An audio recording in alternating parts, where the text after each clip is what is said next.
You ask Tiger to solve. This deals with linear equations with one unknown. The final result is y equals -5.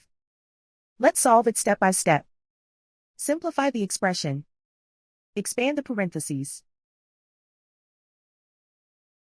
Simplify the arithmetic.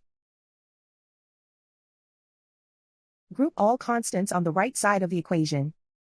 Subtract 30 from both sides.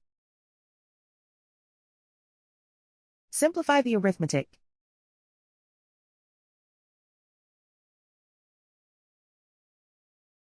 Isolate the y.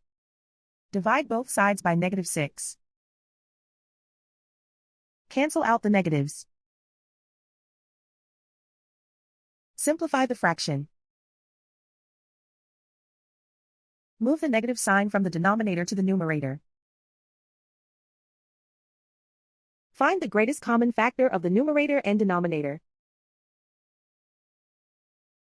Factor out and cancel the greatest common factor. And so the final result is y equals -5.